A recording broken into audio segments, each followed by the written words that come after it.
You want to read that? I'll get it on. You want me to read it? Yeah. Okay. My name is General Smedley Butler. I was a racketeer for capitalism. War is a racket. It always has been. It's possibly the oldest, easily the most powerful, surely the most vicious. It is the only one international in scope.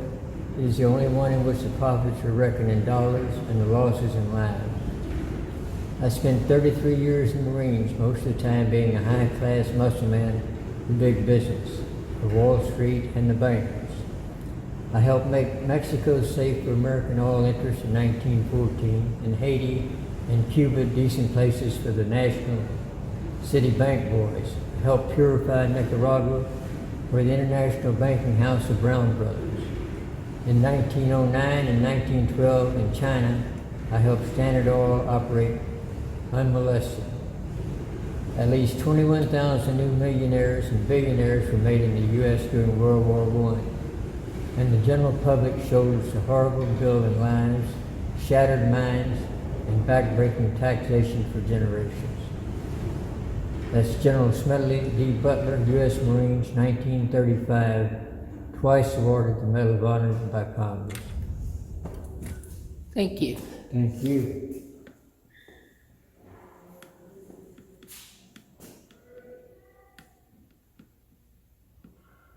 When was this piece done? When did you do this piece? Early 90s, I guess. You started doing your artwork in the late 60s, right? About then? Late 60s, yeah. Yeah. But you were way ahead of the curve, because now we're talking about climate change, we're talking about animal rights, and you were doing that way back when, Well, right? I got woke up. I got woke up pretty early, as Yeah. far as that goes, yeah. Yeah. But I was very far from that, and I got myself in such a situation that I had to turn to God, which I wasn't sure there was a God, and said I'd never do. And sure enough, it worked, and I started being led into different things, and shown what was wrong with the environment, shown what was wrong with animal rights, shown what was wrong with our diets. And I've been after it ever since. I've progressed little by little as far as animals. Now I'm at a point where I know that animals have souls, just like we do. And we should be taking care of them and certainly not eating them. So that's what I'm trying to get out. As long as you eat animals, you'll never have peace. So people need to do that. Your anti-war sentiments started during the Vietnam era and kept going through to today. I was late getting into the Vietnam deal, but time George Bush came along, I was hardcore. So You were against the Iraq yeah, war. I was, even well, we used to have protests out on the traffic circle on Main, and well, took a bus to George Bush's ranch and protested at his gate, but it didn't seem to do any good. I hope it woke somebody up. I think it did. How does that come out in your artwork? I see pieces like this one, Bring Home the Troops, Bring Our Troops Home Now. Yeah, that stems from that. That standing figure is George Bush. And they're all just whores, thieves, liars, and murderers. And you work in collage mostly, found objects you use a lot of. And I don't know, that's like part of your environmental thing, reusing things. Yeah. I didn't ever think of it like that, but thank you. Well, yeah, it's everything's recycled in your artwork. Well, I've met a lot of people in the art world that certainly know a lot more than I do, and about even what I've done. I'm just going where I'm led, hoping that it'll wake somebody up. Mm-hmm. And what kind of response do you get when you show your work?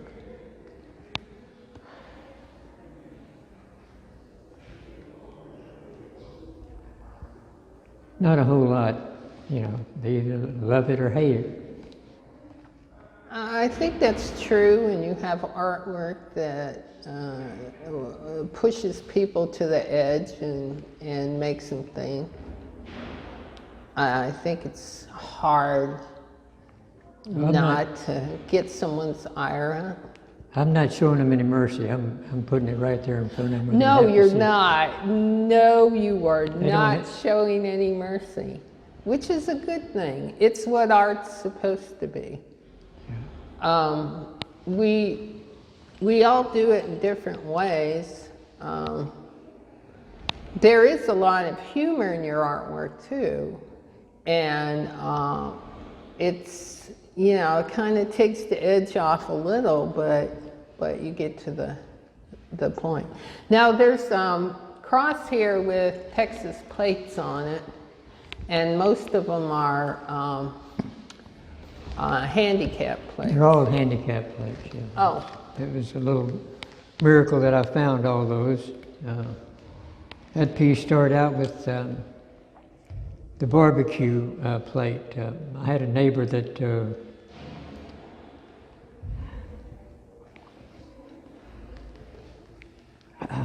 anyway, he rebuilt motorcycles, and of course I talked to him about not eating meat. Mm-hmm. So he thought he was being funny when he brought me that barbecue plate.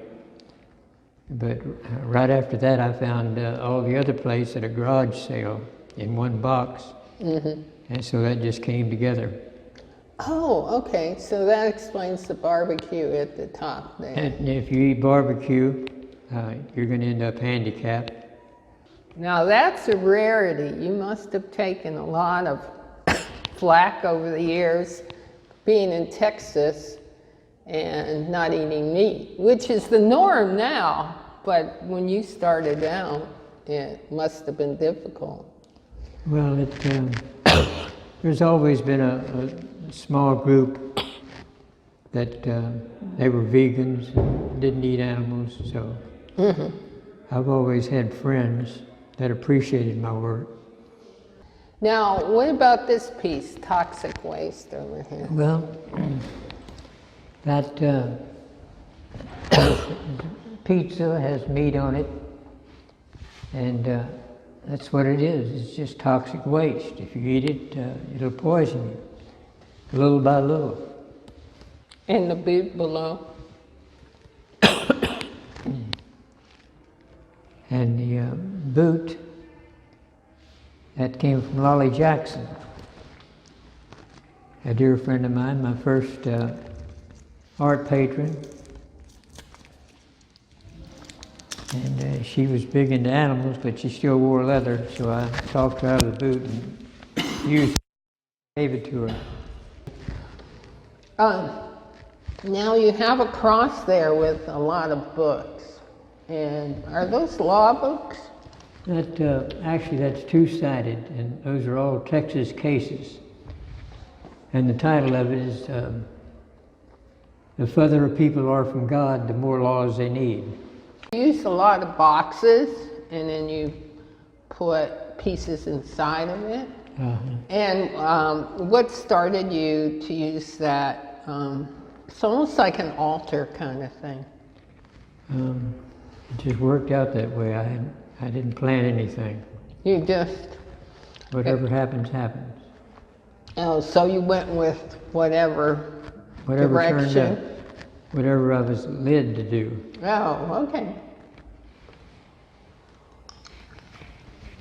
So where do you get all your materials? You find them? Do people bring you stuff too? Sometimes, yeah. Laura Fain brings me things, but a lot of it's just found objects, or I found most of the pictures of Jesus and saints and antique shops and garage sales and things like that. It just all comes together. The police up there with the Jerusalem beaded bag on it was a bag I found at a garage sale, and I cut it up and used it in that piece, and the picture of Jesus in there with it with the bullet hole in his head. It just sort of went there together. And that's dedicated to Rachel Corrie, who was a peace activist and was standing in front of a Palestinian house, and the Jewish army ran over her in one of those big earth-moving machines. Mm-hmm. And the title of the piece is Now as Before. If Jesus was over there now, they'd just shoot him. Were you in Vietnam? I was in the Marine Corps. I was in the Korean deal. I have a Korean service medal, but I never got off a ship in Korea. When I got there, the war was over. Oh, okay. Which was really a blessing. So you stayed in the Marines for how long? 3 years. Okay. 3 years. And then you got out, and what did you do next? What did I do then? Yeah, after you got out. My ambition then was to become a pimp. Oh, really? Yeah. And I don't know which was the dumbest, joining the Marines or becoming a pimp. Both of them. So you're going through life. Were you successful at becoming a pimp? Periodically, yeah. But then all of a sudden you changed. Or maybe you found your true self. What happened is that my life became so hard and so miserable that I did what I said I'd never do. I asked God to forgive me and to please save me. Mm-hmm. And right after that, I was led to different books. One of them was the late great Planet Earth, which let me realize that there was a force behind everything. And then not long after that, someone brought me a book, the Dead Sea Scrolls, Teachings of Jesus from the Dead Sea Scrolls. Mm-hmm. And that really woke me up. That woke me up about animals, it woke me up about diet. And so ever since then, I've been trying to turn people on to the truth. Mm-hmm. And you've used your artwork to do that. So how has your art changed? Has it got more aggressive as you got older, or?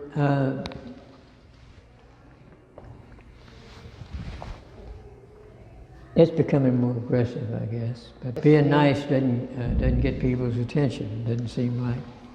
So actually I enjoy making the mirror pieces. They really turn out nice, and they all have a message to them.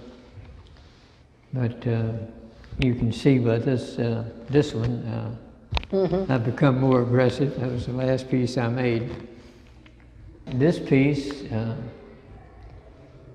it starts out with a club, and it goes to a spear, and it goes to a bow and arrow, and it goes to a gun, and the center of it's a rocket, and the title of it is Still Savages, which is what we are. So you're also against a lot of the big corporations too. Well, they're ruining the planet. For money, their greed has overcome their intelligence. Mm-hmm. They don't even realize what they're doing to the world. We're running out of time. Yes, we are. But I think you're seeing more and more people caring now, more than there used to be, especially young people. Yeah, well, they're waking up. That woman from Sweden, I think, Greta Thunberg, whatever, she's my hero. She's really getting out there and doing it. Does it make you feel good to see young people taking up what you knew 40 years ago? Definitely. But not enough of them are doing it. But she's a big voice, and the women are standing up now, which is a blessing to see. And I don't know about the men. There's, not much hope there. I don't know. I think the young men are coming around. They seem more inclusive. Well, when they realize that what you do to others will be done to you in your next life, there's definitely reincarnation. And so, I noticed that you are all inclusive. There's some truth in every religion. I really admire this body of work. Do you think like you've said enough, or do you still have more messages to go? I'm just getting warmed up. There's